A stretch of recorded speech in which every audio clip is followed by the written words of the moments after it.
ವೀಕ್ಷಕರೇ ನಮಸ್ಕಾರ. ಇವತ್ತಿನ ಕೃಷಿ ವಾರ್ತೆಗೆ ಸ್ವಾಗತ. ನಾನು ಗಣೇಶ್ ಭಟ್. ಮೊದಲಿಗೆ ಮುಖ್ಯಾಂಶಗಳು. ದಾವಣಗೆರೆ ರೈತರಿಗೆ ಸಿಹಿ ಸುದ್ದಿ. ಕನಿಷ್ಠ ಬೆಂಬಲ ಬೆಲೆ ಕೊಟ್ಟು ಭತ್ತ ಮತ್ತು ರಾಗಿಯನ್ನು ಖರೀದಿಸಲಿರುವ ಸರ್ಕಾರ. ರೈತರಿಗೆ ಸಹಾಯ ಮಾಡಲು ಕೃತಕ ಬುದ್ಧಿಮತ್ತೆಯ ಮೊರೆ ಹೋದ ಕೇಂದ್ರ ಸರ್ಕಾರ. ಈರುಳ್ಳಿ ಖರೀದಿ ಪ್ರಕ್ರಿಯೆಯಲ್ಲಿ ಜಿಲ್ಲಾಡಳಿತ ಸಹ ಭಾಗವಹಿಸಬೇಕು ಎಂದು ಆದೇಶಿಸಿದ ಸಚಿವಾಲಯ. ಹಣ್ಣಿನ ತಾಳಿಕೆ ಅವಧಿ ಹೆಚ್ಚಿಸುವ ಹೊಸ ಆವಿಷ್ಕಾರಕ್ಕೆ ಸಂದ FAO ಪುರಸ್ಕಾರ. ಎಣ್ಣೆಕಾಳು ಬೆಳೆಗಳ ಬದಲು ಮೆಕ್ಕೆಜೋಳ ಬೆಳೆಯುತ್ತಿರುವ ರೈತರು, ಇದು ಎಚ್ಚರಿಕೆಯ ಕರೆಗಂಟೆ ಎಂದ ತಜ್ಞರು. ನಿಧಾನಗತಿಯಲ್ಲಿ ಸಾಗುತ್ತಿರುವ ಸೋಯಾಬೀನ್ ಖರೀದಿ ಪ್ರಕ್ರಿಯೆ, ಬೇಸರದಲ್ಲಿ ರೈತರು. ಇದೀಗ ವಾರ್ತೆಗಳ ವಿವರ. ದಾವಣಗೆರೆ ರೈತರಿಗೆ ಸಿಹಿ ಸುದ್ದಿ. ಕನಿಷ್ಠ ಬೆಂಬಲ ಬೆಲೆ ಕೊಟ್ಟು ಭತ್ತ ಮತ್ತು ರಾಗಿಯನ್ನು ಖರೀದಿಸಲಿರುವ ಸರ್ಕಾರ. ದಾವಣಗೆರೆಯಲ್ಲಿ ಈ ಹಂಗಾಮಿನಲ್ಲಿ ಭತ್ತ ಮತ್ತು ರಾಗಿ ಬೆಳೆದ ರೈತರಿಗೆ ಜಿಲ್ಲಾಡಳಿತ ಸಿಹಿ ಸುದ್ದಿ ನೀಡಿದೆ. ಕನಿಷ್ಠ ಬೆಂಬಲ ಬೆಲೆ ಯೋಜನೆಯಡಿ ರೈತರಿಂದ ಭತ್ತ, ರಾಗಿ ಖರೀದಿಸಲು ನೋಂದಣಿ ಆರಂಭಗೊಂಡಿದೆ. ರೈತರಿಂದ ಉತ್ಪನ್ನಗಳನ್ನು 2025 ಜನವರಿಯಿಂದ ಮಾರ್ಚ್ ಅಂತ್ಯದವರೆಗೆ ಖರೀದಿಸಲಾಗುತ್ತದೆ. ಆದರೆ ಖರೀದಿಗೂ ಮುನ್ನ ರೈತರು ಅಗತ್ಯ ದಾಖಲೆಗಳ ಜೊತೆ ನೋಂದಣಿಯನ್ನು ಮಾಡಿಕೊಳ್ಳಬೇಕು ಎಂದು ಸೂಚನೆ ನೀಡಲಾಗಿದೆ. ಈ ಕುರಿತು ಮಾಹಿತಿ ನೀಡಿದ ದಾವಣಗೆರೆ ಜಿಲ್ಲಾಧಿಕಾರಿ ಹಾಗೂ ಜಿಲ್ಲಾ ಟಾಸ್ಕ್ ಫೋರ್ಸ್ ಅಧ್ಯಕ್ಷ ಗಂಗಾಧರ್ ಸ್ವಾಮಿ GM, ಕನಿಷ್ಠ ಬೆಂಬಲ ಬೆಲೆ ಯೋಜನೆಯಲ್ಲಿ ರೈತರಿಂದ ಸಾಮಾನ್ಯ ಭತ್ತ ಪ್ರತಿ ಕ್ವಿಂಟಾಲ್ಗೆ 2300 ರೂಪಾಯಿ, ಎ ಗ್ರೇಡ್ ಭತ್ತಕ್ಕೆ 2320 ರೂಪಾಯಿ ಮತ್ತು ಪ್ರತಿ ಕ್ವಿಂಟಾಲ್ ರಾಗಿಗೆ 4290 ರೂಪಾಯಿ ಬೆಲೆ ನಿಗದಿಪಡಿಸಲಾಗಿದೆ. ತಾಲೂಕು ಕೇಂದ್ರಗಳಲ್ಲಿ ನೋಂದಣಿ ಕೇಂದ್ರ ತೆರೆಯಲಾಗಿದೆ ಎಂದು ಹೇಳಿದ್ದಾರೆ. ಒಂದು ವೇಳೆ ಫ್ರೂಟ್ ತಂತ್ರಾಂಶದಲ್ಲಿ ತೊಂದರೆ ಇದ್ದಲ್ಲಿ ಹತ್ತಿರವಿರುವ ರೈತ ಸಂಪರ್ಕ ಕೇಂದ್ರಗಳಿಗೆ ಭೇಟಿ ನೀಡಿ ಸರಿಪಡಿಸಿಕೊಂಡು ನೋಂದಣಿ ಮಾಡಿಕೊಳ್ಳಲು ರೈತರಿಗೆ ಸೂಚಿಸಲಾಗಿದೆ. ನೋಂದಣಿ ಈಗಾಗಲೇ ಆರಂಭವಾಗಿದ್ದು 2025 ಜನವರಿಯಿಂದ ಮಾರ್ಚ್ ಅಂತ್ಯದವರೆಗೆ ಉತ್ಪನ್ನಗಳನ್ನು ಖರೀದಿಸಲಾಗುತ್ತದೆ. ಖರೀದಿಗೆ ಸಂಬಂಧಿಸಿದ ಯಾವುದೇ ದೂರುಗಳು ಅಥವಾ ಸಂದೇಹವಿದ್ದಲ್ಲಿ 081922967770ಗೆ ಕರೆ ಮಾಡಬಹುದು. ರೈತರಿಗೆ ಸಹಾಯ ಮಾಡಲು ಕೃತಕ ಬುದ್ಧಿಮತ್ತೆಯ ಮೊರೆ ಹೋದ ಕೇಂದ್ರ ಸರ್ಕಾರ.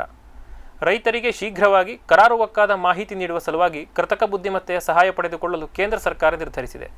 ಪ್ರಧಾನಮಂತ್ರಿ ಕಿಸಾನ್ ಸಮ್ಮಾನ್ ನಿಧಿಯ ಬಗ್ಗೆ ರೈತರಿಗೆ ಏನಾದರೂ ಸಂದೇಹಗಳಿದ್ದರೆ ತಕ್ಷಣಕ್ಕೆ ಪರಿಹರಿಸಲು ಕಿಸಾನ್ ಇ-ಮಿತ್ರ ಎನ್ನುವ AI ಟೂಲ್ ಒಂದನ್ನು ಬಿಡುಗಡೆ ಮಾಡಲಾಗಿದೆ. ರೈತರು ಸಮಸ್ಯೆಗಳನ್ನು ತಿಳಿಸಿದರೆ ತಕ್ಷಣಕ್ಕೆ ಅದಕ್ಕೆ ಪರಿಹಾರವನ್ನು ಬಹುಭಾಷೆಯಲ್ಲಿ ತಿಳಿಸುವ ಕೃತಕ ಬುದ್ಧಿಮತ್ತೆ ಇದಾಗಿದೆ. ಸದ್ಯಕ್ಕೆ ಈ AI ಕೇವಲ PM ಕಿಸಾನ್ ಸಮ್ಮಾನ್ ನಿಧಿಯ ಬಗ್ಗೆ ಮಾತ್ರ ಮಾಹಿತಿ ನೀಡುತ್ತದೆ. ಆದರೆ ಬರುವ ದಿನಗಳಲ್ಲಿ ಕೇಂದ್ರದ ಎಲ್ಲ ಯೋಜನೆಗಳ ಬಗ್ಗೆ ಸಹ ಅರಿಯಲು ರೈತರು ಈ ಟೂಲ್ ಅನ್ನು ಬಳಸುವಂತೆ ಮಾಡಲಾಗುತ್ತದೆ ಎಂದು ಕೃಷಿ ಮತ್ತು ರೈತ ಕಲ್ಯಾಣ ಇಲಾಖೆ ತಿಳಿಸಿದೆ. ಇನ್ನು ಕೇಂದ್ರ ಸರ್ಕಾರದ ಮತ್ತೊಂದು ಮಹತ್ವದ ಯೋಜನೆಯಾದ ರಾಷ್ಟ್ರೀಯ ಕೀಟ ಸಮೀಕ್ಷೆಯಲ್ಲೂ ಸಹ ಕೃತಕ ಬುದ್ಧಿಮತ್ತೆಯನ್ನು ಬಳಸಿಕೊಳ್ಳಲಾಗುತ್ತಿದೆ. ಬೆಳೆಗಳಿಗೆ ಕೀಟ ಹಾವಳಿ ಮಾಡಿದೆಯೋ ಇಲ್ಲವೋ ಎಂದು ತಿಳಿಯಲು ಮತ್ತು ಕೀಟದಿಂದ ಬೆಳೆ ರಕ್ಷಣೆ ಮಾಡುವ ಬಗ್ಗೆ ಸಲಹೆ ನೀಡಲು ಆರ್ಟಿಫಿಷಿಯಲ್ ಇಂಟೆಲಿಜೆನ್ಸ್ ಅನ್ನು ಬಳಸಲಾಗುತ್ತಿದೆ. ಈರುಳ್ಳಿ ಖರೀದಿ ಪ್ರಕ್ರಿಯೆಯಲ್ಲಿ ಜಿಲ್ಲಾಡಳಿತ ಸಹ ಭಾಗವಹಿಸಬೇಕು ಎಂದು ಆದೇಶಿಸಿದ ಸಚಿವಾಲಯ. ಈರುಳ್ಳಿ ಉಗ್ರಾಣ ಮಾಡಲು ಕೇಂದ್ರ ಸರ್ಕಾರ ರೈತರಿಂದ ಈರುಳ್ಳಿ ಖರೀದಿಸುವಂತೆ ನಫೆಡ್ ಮತ್ತು NCCF ಸಂಸ್ಥೆಗಳಿಗೆ ಹೇಳುವುದು ವಾಡಿಕೆ. ಆದರೆ ಕಳೆದ ಬಾರಿ ಈರುಳ್ಳಿ ಖರೀದಿಯಲ್ಲಿ ಈ ಸರ್ಕಾರಿ ಸಂಸ್ಥೆಗಳಿಂದ ಅವ್ಯವಹಾರ ನಡೆದಿದೆ ಎನ್ನುವ ಆರೋಪಗಳು ಕೇಳಿಬಂದಿದ್ದವು. ಈ ವಿಚಾರವಾಗಿ ತನಿಖಾ ತಂಡವೊಂದನ್ನು ರಚಿಸಿರುವ ಕೇಂದ್ರ ಕೃಷಿ ಮತ್ತು ರೈತ ಕಲ್ಯಾಣ ಸಚಿವಾಲಯವು ಈ ಬಾರಿ ಈರುಳ್ಳಿ ಖರೀದಿ ಪ್ರಕ್ರಿಯೆಯಲ್ಲಿ ಆಯಾ ಜಿಲ್ಲಾಡಳಿತವೂ ಸಹ ಭಾಗವಹಿಸಬೇಕು ಎಂದು ತಾಕೀತು ಮಾಡಿದೆ. ಬಯೋಮೆಟ್ರಿಕ್ ಆಧರಿಸಿ ರೈತರಿಂದ ಈರುಳ್ಳಿ ತೆಗೆದುಕೊಂಡು ನೇರವಾಗಿ ಅವರ ಬ್ಯಾಂಕಿನ ಖಾತೆಗೆ ಹಣವನ್ನು ವರ್ಗಾಯಿಸಲಾಗುತ್ತದೆ. ಈ ಎಲ್ಲ ಪ್ರಕ್ರಿಯೆ ಇನ್ನು ಮುಂದೆ ಜಿಲ್ಲಾಡಳಿತದವರ ಕಣ್ಗಾವಲಿನಲ್ಲೇ ನಡೆಯಬೇಕು ಎಂದು ಆದೇಶ ಹೊರಡಿಸಲಾಗಿದೆ. ಬೇರೆಲ್ಲ ಬೆಳೆಗಳನ್ನು ಕನಿಷ್ಠ ಬೆಂಬಲ ಬೆಲೆ ನೀಡಿ ಖರೀದಿಸುವಾಗ ಸಂಪೂರ್ಣ ಜವಾಬ್ದಾರಿಯನ್ನು ಜಿಲ್ಲಾಧಿಕಾರಿಗಳಿಗೆ ಮತ್ತು ಜಿಲ್ಲಾ ಟಾಸ್ಕ್ ಫೋರ್ಸ್ಗೆ ನೀಡಲಾಗುತ್ತದೆ.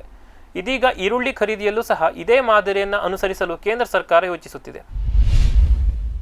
ರೈತ ಉತ್ಪಾದಕ ಕಂಪನಿಗಳಿಗೆ ಕೃಷಿ ಒಳಸೂರಿಗಳನ್ನು ನೀಡಲು ತಿಳುವಳಿಕೆ ಪತ್ರಕ್ಕೆ ಸಹಿ ಹಾಕಿದ IFFCO ಮತ್ತು CSC. ದೇಶದಾದ್ಯಂತ ಸುಮಾರು 10,000 ರೈತ ಉತ್ಪಾದಕ ಕಂಪನಿಗಳಿಗೆ ಬಿತ್ತನೆ ಬೀಜ, ಗೊಬ್ಬರ ಮತ್ತು ಕೃಷಿ ರಾಸಾಯನಿಕಗಳನ್ನು ನೀಡಲು IFFCO ಮತ್ತು CSC E-governance service India limited ತಿಳುವಳಿಕೆ ಪತ್ರಕ್ಕೆ ಸಹಿ ಹಾಕಿವೆ. ಈ ಒಪ್ಪಂದದಿಂದಾಗಿ FPOಗಳಿಗೆ ಕಡಿಮೆ ಖರ್ಚಿನಲ್ಲಿ ಕೃಷಿ ಒಳಸೂರಿಗಳು ದೊರೆಯುವುದರಿಂದ ಉತ್ಪಾದನಾ ವೆಚ್ಚ ಕಡಿಮೆಯಾಗಿ ರೈತರು ಅಧಿಕ ಲಾಭ ಗಳಿಸಲು ಸಾಧ್ಯವಾಗುತ್ತದೆ.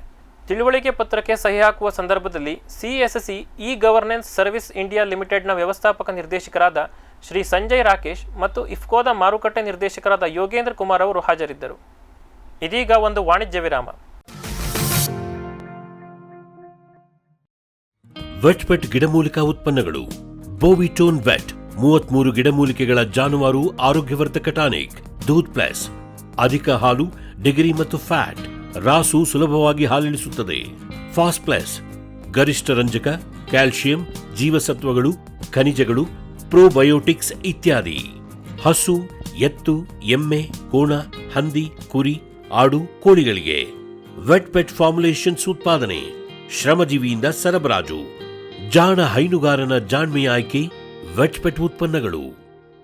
ಬ್ಯಾರಿಕ್ ಸೆಂಟರ್ ಫೆರ್ಮೋನ್ ಟ್ರಾಪ್ಸ್ನೊಂದಿಗೆ ರೇನೋಸಾರಸ್ ದುಂಬಿ ಮತ್ತು ಕೆಂಪು ಮೂತಿ ಹುಳುಗಳಿಂದ ತೆಂಗು, ತಾಳೆ, ಅಡಿಕೆ ಮರಗಳ ಸಂರಕ್ಷಣೆ.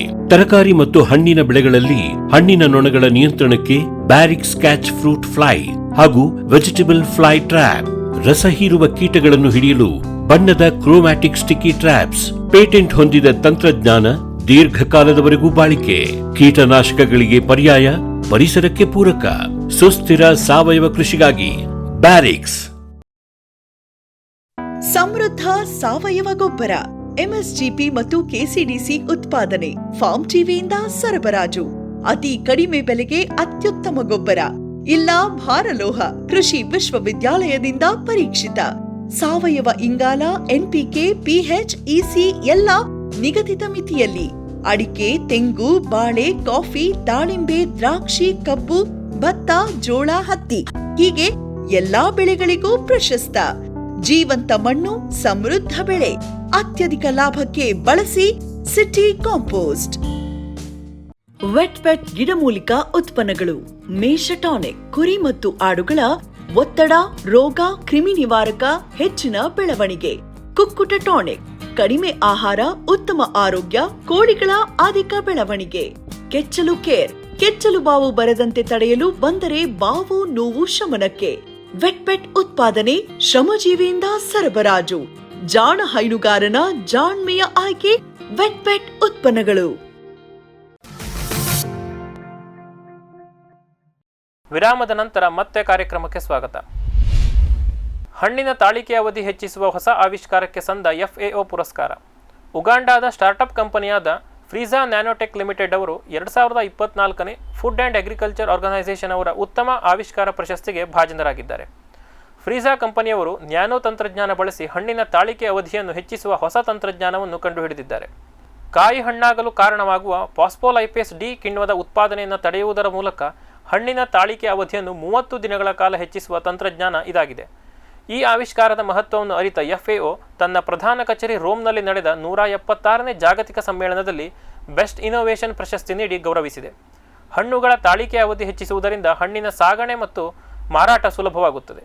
ಇದರಿಂದ ಬೆಳೆಗಾರರಿಗೆ ಬಹಳ ಲಾಭವಿದೆ. ಫ್ರೀಜಾ ನ್ಯಾನೋಟೆಕ್ ಲಿಮಿಟೆಡ್ ಈಗಾಗಲೇ ತನ್ನ ಈ ಆವಿಷ್ಕಾರವನ್ನು ಉಗಾಂಡಾ ದೇಶದಲ್ಲಿ ಯಶಸ್ವಿಯಾಗಿ ಅಳವಡಿಸಿದ್ದು, ಇನ್ನು ಕೆಲವೇ ತಿಂಗಳುಗಳಲ್ಲಿ ಪ್ರಪಂಚದಾದ್ಯಂತ ಈ ನೂತನ ತಂತ್ರಜ್ಞಾನವನ್ನು ಪರಿಚಯಿಸುವ ಗುರಿಯನ್ನು ಹೊಂದಿದೆ. ಎಣ್ಣೆಕಾಳು ಬೆಳೆಗಳ ಬದಲು ಮೆಕ್ಕೆಜೋಳ ಬೆಳೆಯುತ್ತಿರುವ ರೈತರು, ಇದು ಎಚ್ಚರಿಕೆಯ ಕರೆಗಂಟೆ ಎಂದ ತಜ್ಞರು. ಅಡುಗೆ ಎಣ್ಣೆಯ ಆಮದನ್ನು ಕಡಿಮೆ ಮಾಡಿ ಭಾರತ ಎಣ್ಣೆಕಾಳು ಬೆಳೆಗಳನ್ನು ಹೆಚ್ಚಾಗಿ ಬೆಳೆಯಲಿ ಎಂದು ಕೇಂದ್ರ ಸರ್ಕಾರ ಆರಂಭಿಸಿದ ಎಣ್ಣೆಕಾಳು ಮಿಷನ್ಗೆ ಇದೀಗ ಹೊಸದಾದ ಸಮಸ್ಯೆ ಎದುರಾಗಿದೆ. ಈ ಮೊದಲು ಕೇವಲ ಆಹಾರ ಧಾನ್ಯವಾಗಿ ಪಶು ಆಹಾರಕ್ಕಾಗಿ ಬಳಕೆಯಾಗುತ್ತಿದ್ದ ಮೆಕ್ಕೆಜೋಳದಿಂದ ಇಥೆನಾಲ್ ತಯಾರಿಸಲು ಅವಕಾಶ ನೀಡಿದಾಗಿನಿಂದ ರೈತರ ನಡುವೆ ಮೆಕ್ಕೆಜೋಳ ಬಹಳ ಪ್ರಸಿದ್ಧವಾಗುತ್ತಿದೆ. ಮುಂಗಾರಿನ ಸಮಯದಲ್ಲಿ ಮೆಕ್ಕೆಜೋಳದ ಬೆಳೆ ಕ್ಷೇತ್ರ ಹೆಚ್ಚಾಗಿದ್ದರೂ ಶೇಂಗಾ, ಸೋಯಾಬೀನ್ನಂತಹ ಎಣ್ಣೆಕಾಳು ಬೆಳೆಗಳ ಬಿತ್ತನೆ ಸಹ ಚೆನ್ನಾಗಿ ಆಗಿತ್ತು. ಆದರೆ ಹಿಂಗಾರು ಹಂಗಾಮಿನಲ್ಲಿ ಮಾತ್ರ ಪರಿಸ್ಥಿತಿ ಸಂಪೂರ್ಣ ಬದಲಾಗಿದೆ. ಮಧ್ಯಪ್ರದೇಶ, ಗುಜರಾತ್ ರಾಜ್ಯಗಳಲ್ಲಿ ಹಿಂಗಾರಿನಲ್ಲಿ ಸೋಯಾಬೀನ್ ಬೆಳೆಯುವುದನ್ನು ಬಿಟ್ಟು ರೈತರು ಮೆಕ್ಕೆಜೋಳವನ್ನು ಆಯ್ದುಕೊಂಡಿದ್ದಾರೆ. ಇನ್ನು ರಾಜಸ್ಥಾನ ಮತ್ತು ಗುಜರಾತ್ನ ವಿದರ್ಭ ಭಾಗದಲ್ಲಿ ಸಾಸಿವೆಯನ್ನು ಬಿಟ್ಟು ರೈತರು ಮೆಕ್ಕೆಜೋಳ ಬೆಳೆಯತೊಡಗಿದ್ದು ಚಿಂತಿಸುವ ವಿಷಯವಾಗಿದೆ.